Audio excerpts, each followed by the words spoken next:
Hello students, welcome to my YouTube channel Shreyasi classes.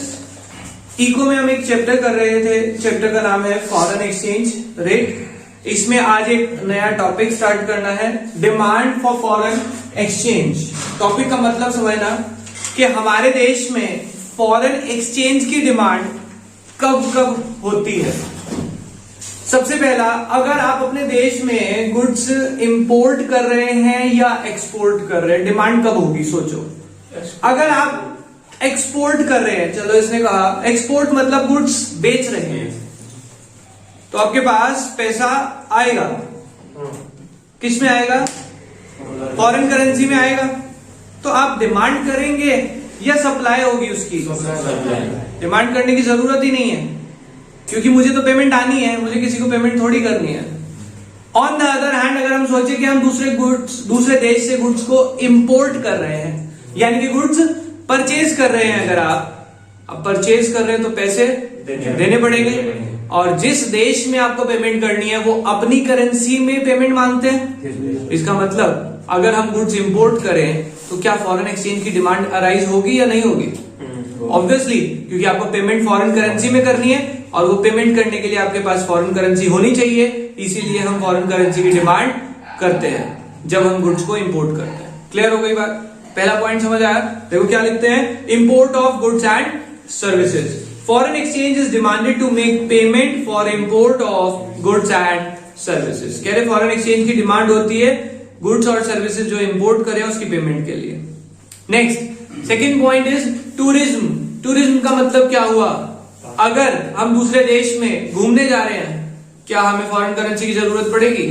Yes, then also we demand the foreign currency. देखो क्या लिखते हैं, foreign exchange is needed to meet the expenditure incurred in foreign tours. अगर आप foreign tour पे जाते हैं तो भी आप फॉरेन करेंसी की डिमांड करते हैं। Next, unilateral transfer send abroad. Unilateral का मतलब होता है बेटा one sided transfer.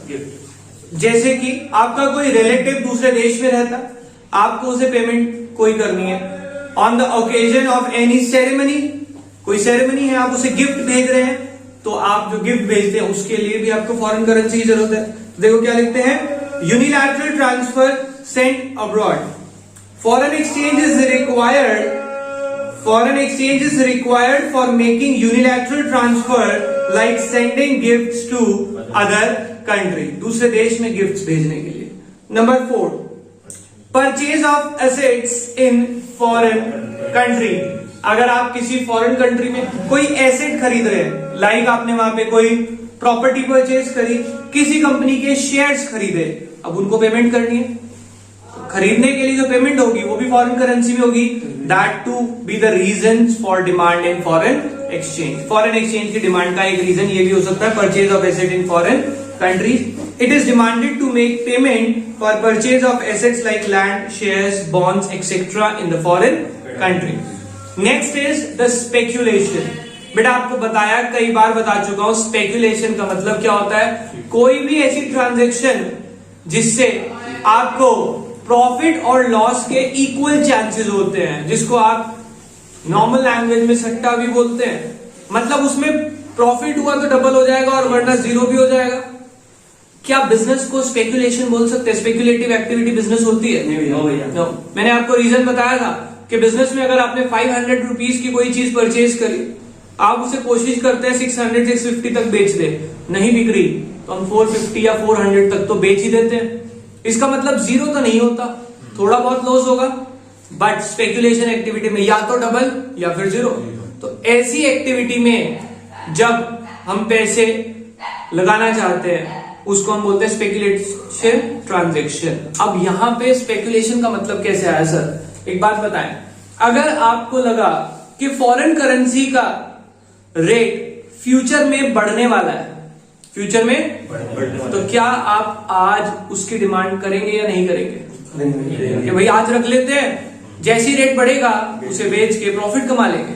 That also be the reason of increase in demand. समझ आ गई बात? देखो क्या लिखते हैं, demand for foreign exchange arises when people want to gain from appreciation of currency. कहते जब लोग एप्रिसिएशन से पैसा कमाना चाहते हैं तब भी वो उसकी डिमांड बढ़ाता है। तो हमने कितने रीजन पढ़े डिमांड के?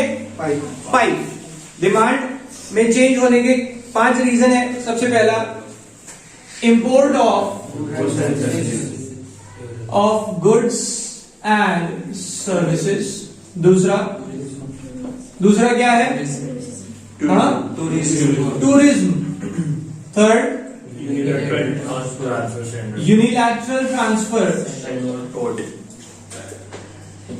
Unilateral transfer sent abroad.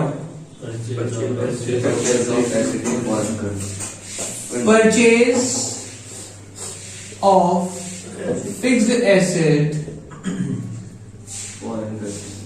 In foreign country.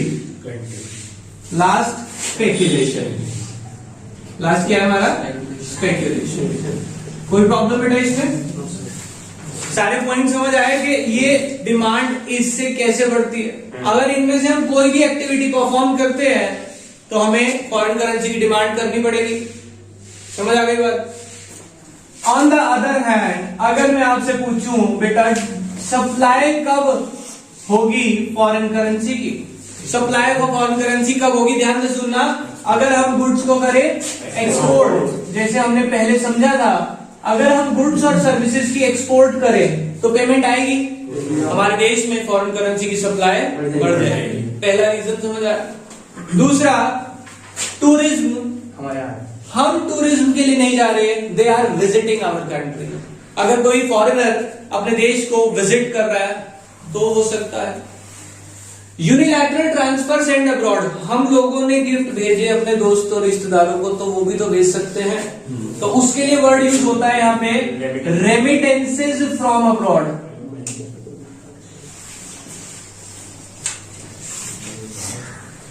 Remittances from abroad. ये समझ आ गया? यस भैया। हमने वहां पे एसेट खरीदा, क्या वो लोग यहाँ पे आके इन्वेस्टमेंट कर सकते हैं? इसके लिए वर्ड यूज होता है फॉरेन इन्वेस्टमेंट।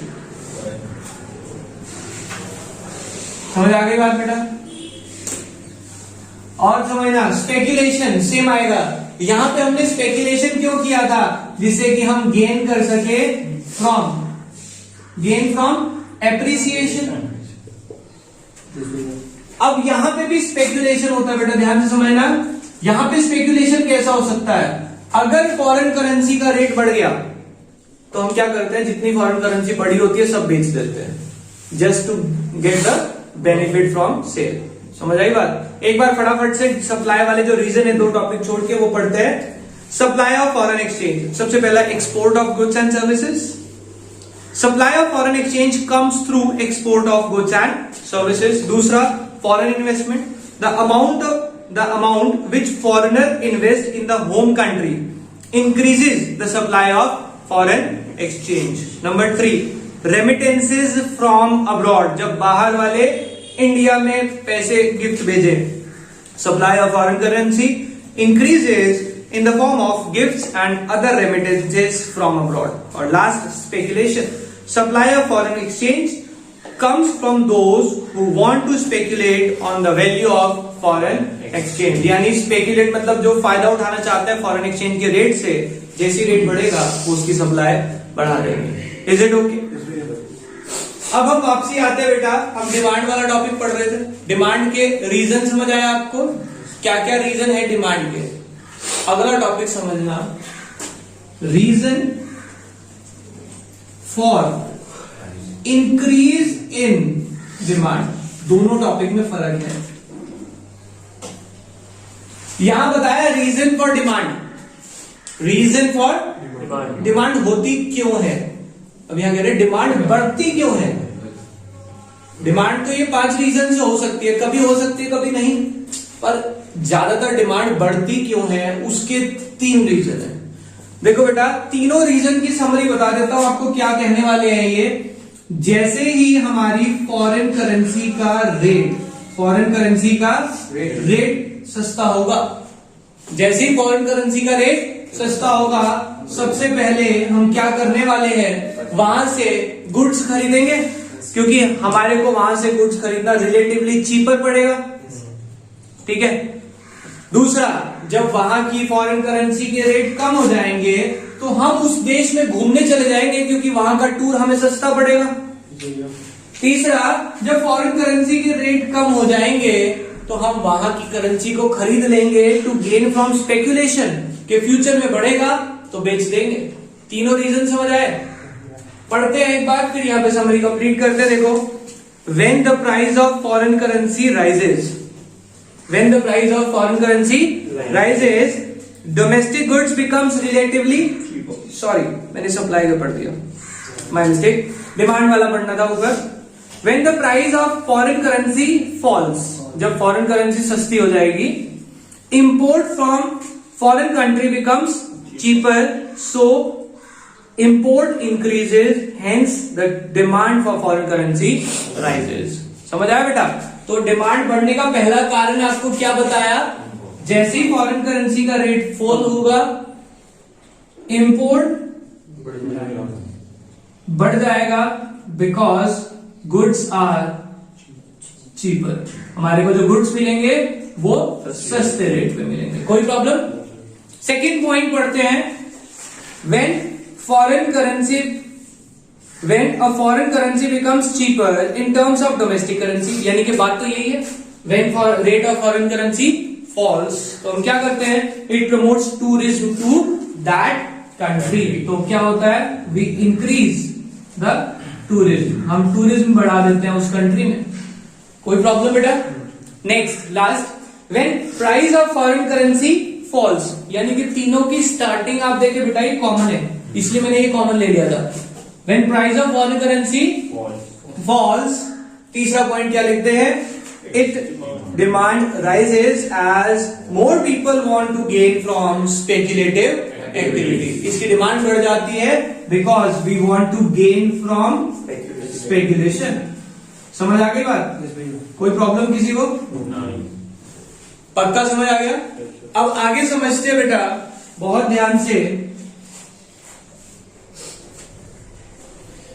हमने 11th में समझा था कि एक्स एक्सिस पे अगर मुझे डिमांड कर्व बनाना है, एक्स एक्सिस पे मैं शो करता हूं क्वांटिटी और वाई एक्सिस पे शो करूंगा रेट, फॉरेन एक्सचेंज रेट। अब इधर से लॉजिक सुनेंगे जरा बहुत ध्यान से, विजिबल नहीं है, चेक करो बेटा।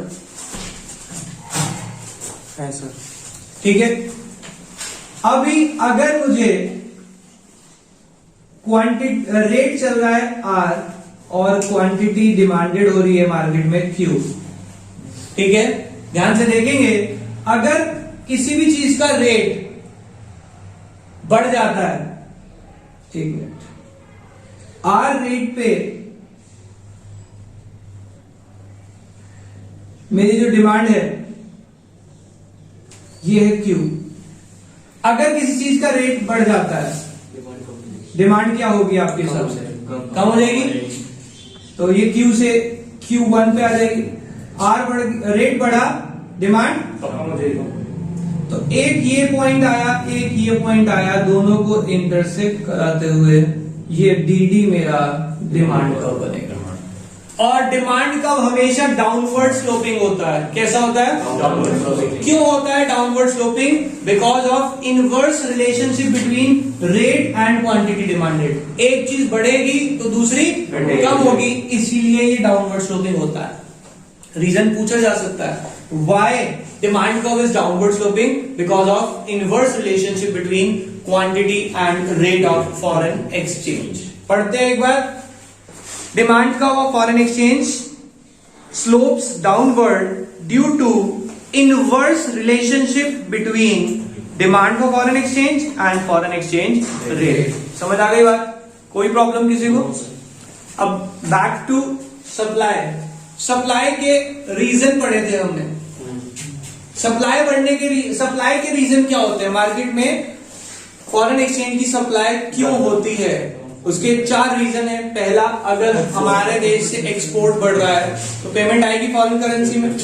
दूसरा, अगर हम दूसरे देश वाले हमें गिफ्ट कर रहे हैं, वहां के लोग यहाँ आके इन्वेस्ट कर रहे हैं, या फिर हमारी करेंसी से वो पैसा कमाना चाहते हैं, ठीक है। नेक्स्ट, अब हम पढ़ेंगे ऑब्वियसली क्या आने वाला है, reason for increase in supply.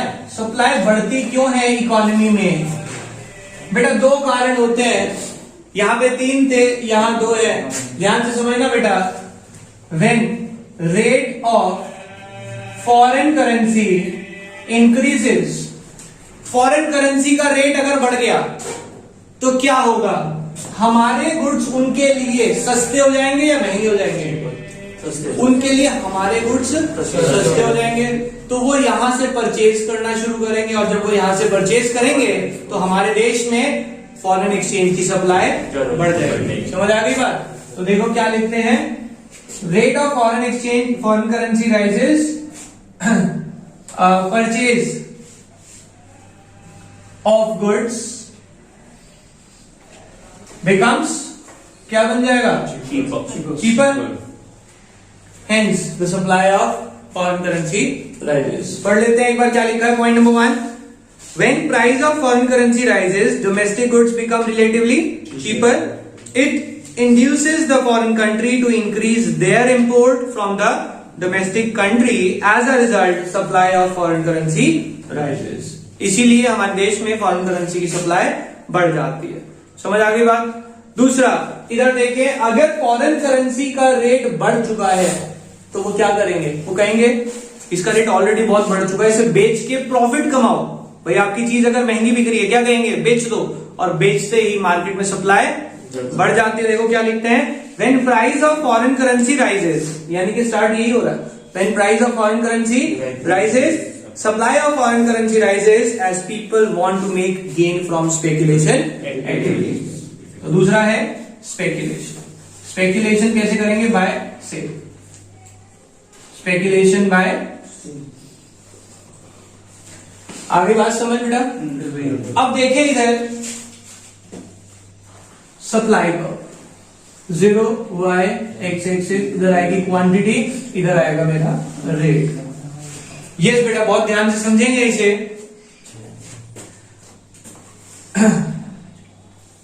अब अगर मेरा रेट है R, क्वांटिटी है Q, राइट, रेट बढ़ गया, रेट हो गया R से R1। बेटा बहुत ध्यान से समझना, रेट अगर बढ़ गया इकोनॉमी में, रेट बढ़ गया, आप सप्लाई के बारे में सोच रहे हैं, सप्लाई कौन करता है, प्रोड्यूसर या सेलर? सेलर के हिसाब से सोचना, अगर आपके प्रोडक्ट का रेट बढ़ गया तो आप सप्लाई बढ़ाएंगे या कम करेंगे? कम करेंगे। आपका प्रोडक्ट महंगा बिक रहा है, कह रहे हम नहीं बेचते, बढ़ाएंगे। रेट बढ़ेगा तो ऑब्वियसली आप सप्लाई बढ़ाने वाले हैं। रेट राइज हुआ तो मैं क्वांटिटी सप्लाई बढ़ा दूंगा। एक पॉइंट ये आ गया, ये एक पॉइंट आ गया। सप्लाई कर्व मेरा हमेशा upward sloping, SS is the supply curve. ये अपवर्ड स्लोपिंग क्यों होता है? बिकॉज ऑफ पॉजिटिव या direct relation between rate and quantity supplied. जैसे ही रेट बढ़ता है सप्लाई बढ़ जाती है, तो डायरेक्ट रिलेशन है, इसी वजह से ये हमेशा कैसा बनता है, अपवर्ड स्लोपिंग। पढ़ते हैं एक बार क्या लिखा है, supply curve of foreign exchange rate slope upward due to positive relation between supply of foreign exchange and foreign exchange rate। कोई प्रॉब्लम? अब लास्ट टॉपिक आज का जो हम कवर करेंगे, क्योंकि ये टॉपिक पूरा इसी के ऊपर बेस्ड है, डिटर्मिनेशन ऑफ फॉरेन एक्सचेंज। बेटा इधर देखेंगे बहुत ध्यान से, यस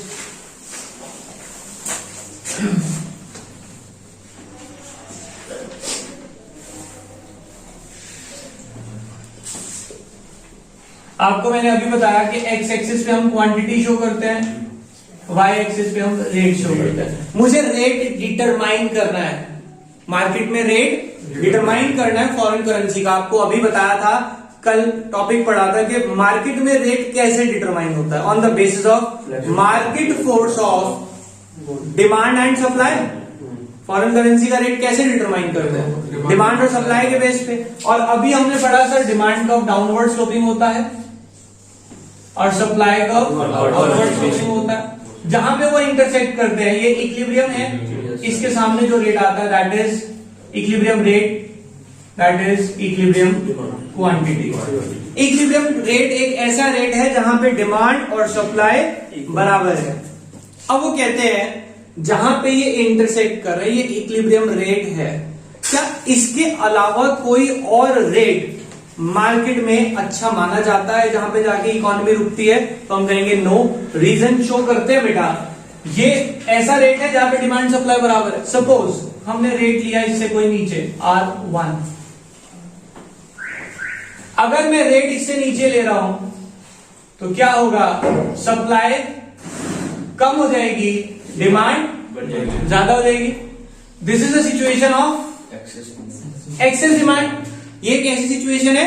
एक्सेस डिमांड। अब सोचे किसी चीज की डिमांड ज्यादा है, सप्लाई कम है, रेट बढ़ेंगे। कब तक बढ़ेंगे? जब तक फिर से इक्विलिब्रियम नहीं आता। Is it okay? कोई प्रॉब्लम?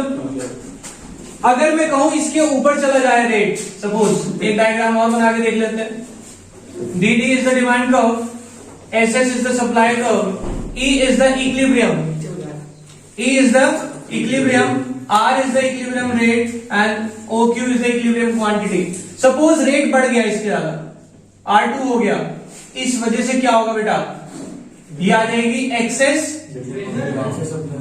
सप्लाई। अगर एक्सेस सप्लाई है तो क्या होगा? रेट कम होता रहेगा। कब तक कम होता रहेगा? जब तक फिर से इक्विलिब्रियम जनरेट ना हो। तो देखो बेटा 1 मिनट लगेगा, इस टॉपिक को रीड करते हैं फटाफट से। जो इटैलिक्स में लिखा है, the equilibrium exchange rate is determined at a level where demand of foreign exchange is equal to supply of foreign exchange rate. जहां पे इक्विलिब्रियम आता है वहां पे इंटरसेक्ट करते हैं। इसके बाद नीचे जो पैराग्राफ दिया है वो कह रहे एक्स एक्सिस पे डिमांड है, वाई एक्सिस पे प्राइस है। एक्स एक्सिस पे डिमांड और सप्लाई है, वाई एक्सिस पे रेट है। dt is the demand curve, SS is the supply curve, where they intersect that is the equilibrium. ये लिखा है इस पैराग्राफ में। अगले पेज पे आए, if exchange rate rises to OR2,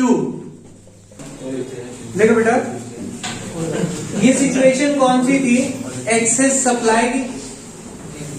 ये सिचुएशन कौन सी थी? Excess demand. तो देखो हमने कहा था जहां पे इंटरसेक्ट कर रहे हैं वो कौन सा पॉइंट है? इक्विलिब्रियम का। OR is the equilibrium rate. इन्होंने कहा if exchange rate rises to OR2, अगर रेट बढ़ गया, ये है ना जिसमें रेट बढ़ा था, if exchange rate rises to OR2 तो क्या होगा? Demand for foreign exchange will fall. इधर से देखें डिमांड कम हो गई and supply of foreign exchange increases, supply बढ़ जाएगी। देखो क्या लिखा है? Demand for foreign exchange will fall to OQ2 and supply will rise to OQ1. It will be the situation of excess supply.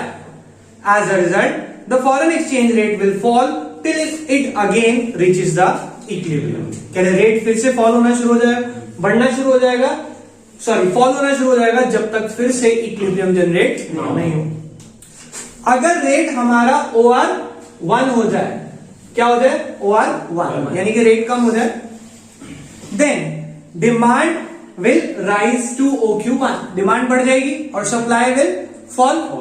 और जब ऐसा होगा रेट बढ़ना शुरू हो जाएगा जब तक वो फिर से इक्विलिब्रियम पे नहीं है। समझ आ गया बेटा? यहीं तक का टॉपिक करेंगे आज, बाकी करेंगे नेक्स्ट क्लास में। अभी के लिए बाय बाय।